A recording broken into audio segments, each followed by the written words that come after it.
people. I'm Princess Snow White. I'm simply the most beautiful, the happiest, the most fair, and extraordinary girl that perhaps ever lived. Her wicked stepmother, the queen, feared that someday Snow White's beauty would surpass her own. So, the queen dressed the little princess in rags and forced her to work as a maid. Each day, the vain queen consulted her magic mirror. Mirror, mirror on the wall, who's the fairest one of all? And, as long as the mirror answered, You, of course. Snow White was safe from the queen's cruel jealousy. Like this. Mirror, mirror on the wall, who's the fairest one of all? You, my queen, are the fairest one of all. Snow White kept growing up and becoming more beautiful and fair by the day. One day, the queen asked her magic mirror, Mirror, mirror on the wall, who's the fairest one of all? You, my queen, are very beautiful, but Princess Snow White is 1,000 times more beautiful and fair than you. The queen, who was proud and cruel, was so jealous of Snow White that she yelled out, Who does this little girl think she is? To steal the queen's birthright? She shall be banished beyond life itself. The next day, the queen called her royal huntsman. Oh, royal huntsman, take Snow White to the forest and get rid of her, and for proof, bring me her heart. The heart of a princess, my queen.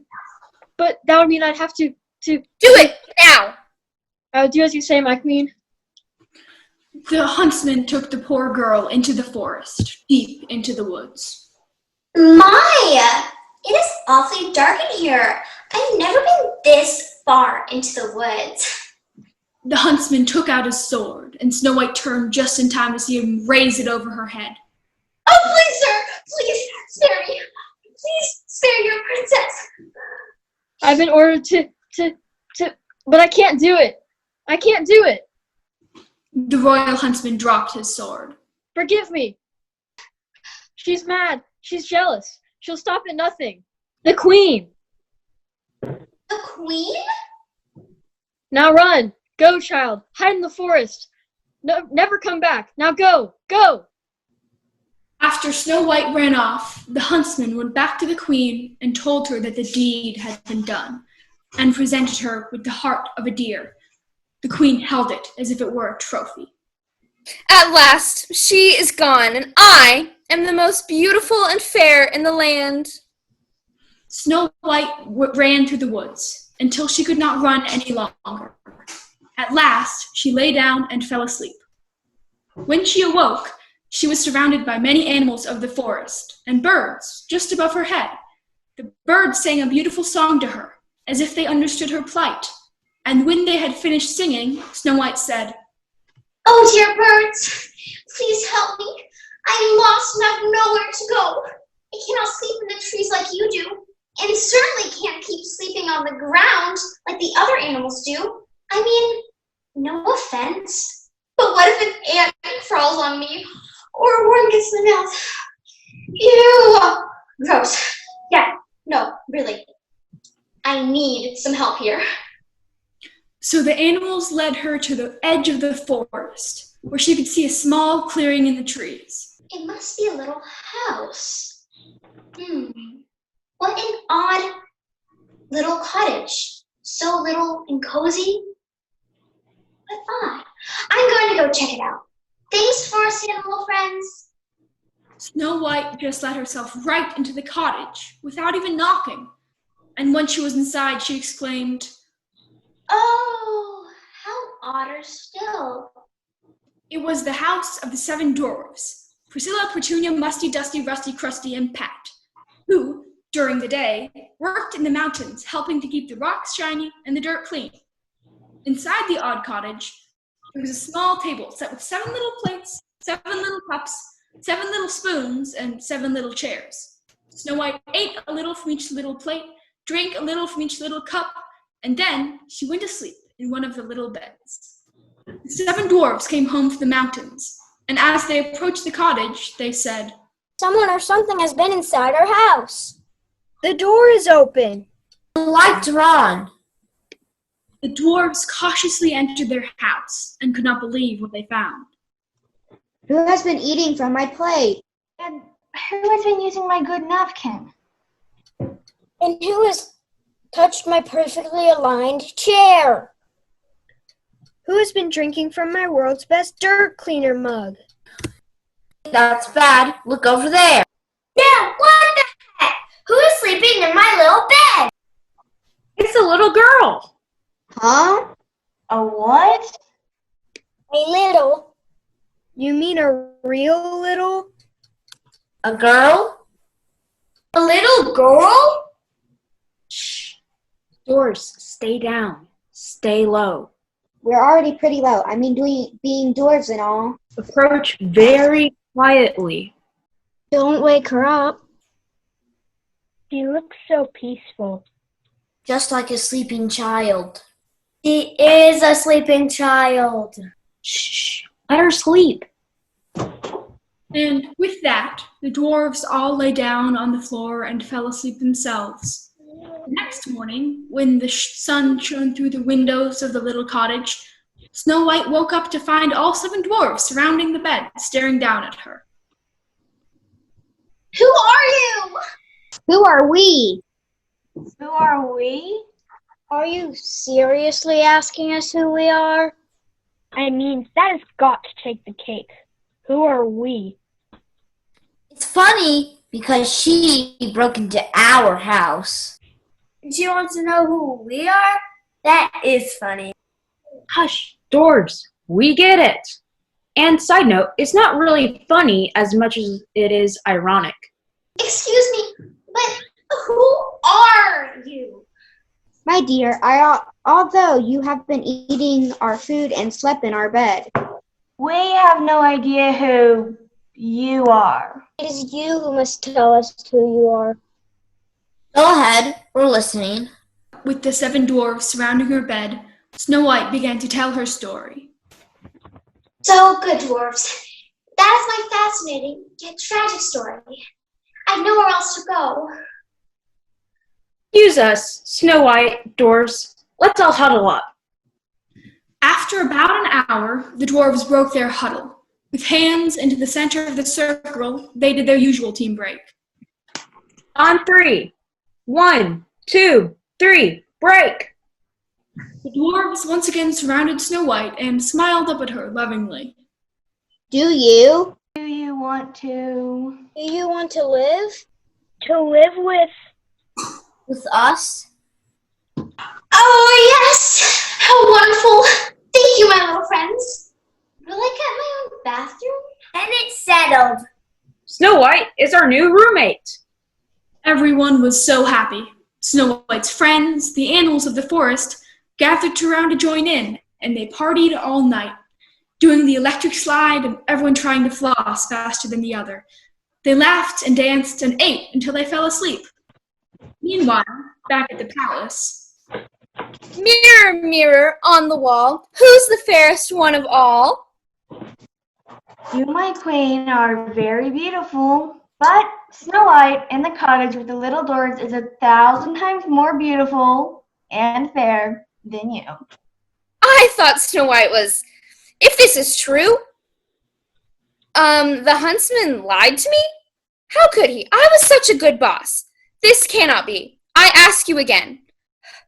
Mirror, mirror on the wall, who's the fairest one of all? I'm sorry, my queen, but it is still Snow White. Well, your time here has ended. Sashay, away! the queen lifted the mirror over her head and slammed it into the floor, shattering it into 1,000,000 pieces. Now you will learn not to laugh at me. And now, how to get Snow White? Perhaps, yes, that's it. The queen made a poisoned apple, and she disguised herself as a nice and friendly neighborhood lady. Then he started out through the woods towards the dwarf's cottage. That morning, the dwarf set off to work and left Snow White at the cottage by herself. You left the number by the phone. And help yourself to anything in the fridge. And the internet password is 7dwarfsyolo. And the remotes are right here. Use this one for sound and this one to change channels.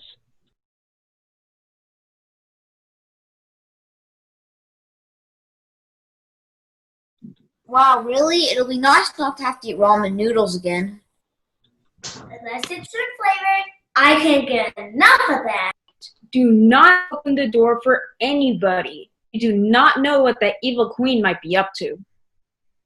They waved goodbye to Snow White as they began stepping in time, whistling their happy song on their way to work, just like every other day. As Snow White began to make a grocery list for that night's dinner, there was a knock at the door. Who is it? It's your new next-door neighbor, just bringing over a welcome basket. Oh, how nice! She opened the door. I bring you this basket of apples. Why, thank you. But there's only one. Oh, well, yes, of course. You see, that is the custom of our neighborhood in this part of the forest. I say hello with this single apple to symbolize our oneness as neighbors. And by the way, our block parties are amazing. What a lovely sentiment. The dwarves told me not to answer the door to anyone, but I'm glad I did. You seem like such a nice and friendly person. Well, that's what hospitality is all about. Goodbye, see you around the block. And one more thing. It's traditional for the new neighbor to take a bite of the apple in front of the welcoming neighbor. It creates a bond or a connection between us, because of the chewing and stuff. Oh, of course. That makes perfect sense. Bit into the apple and immediately fell to the ground. The queen picked up her basket and smiled a huge, evil smile and laughed a huge, evil laugh. As she walked away, all the forest could hear her yell, Finally! That afternoon, the 7 dwarves were coming home from the work, and as they were approaching the cottage, they could see Snow White lying outside in the front yard. Why is Snow White napping outside like that? She's probably exhausted from making our dinner. And she just couldn't make it to bed. Our whole house is only 10 feet long. Oh boy, I can't wait to see what she's cooked up for us. Do you think she'd be offended if I had to jump ramen as an appetizer? She would. That's incredibly rude. As they got closer, it became clear that Snow White was not napping. Snow White! She's not breathing. Oh, the little princess. Poor Little Girl. Our princess. The 7 dwarves were very sad. They tried different things to bring her to life, but nothing worked. They fanned her, they put smelling salts under her nose, they played BTS music as loud as they could, but she would not wake up. Our beautiful Snow White has left us. We are so lucky to have met her and danced and laughed with her. And we almost got to eat her cooking. She will be deeply missed. The dwarves fell silent, except for the occasional sound of crying. After a few moments, one broke the silence. I say, tomorrow we build a clear box to keep friends that all may look upon her beauty and goodness forever. There's nothing creepy about that. Keeping a girl in a see-through box for all of eternity. Sounds like a great plan. Let's do it. Hands in on 3. 1, 2, 3. Break. So, that is just what they did. The next morning, they set out to the top of the nearest mountain, where Snow White's box would take up its permanent residence. Each dwarf grabbed a handle on the side of the box, and they began up the mountain. Hey, slow down in the front. No, you pick up in the back. Are you really starting an argument now? Yeah, this is not the time. Musty and Dusty are right. Let's work together and focus on the task at hand. That sounds like good general advice.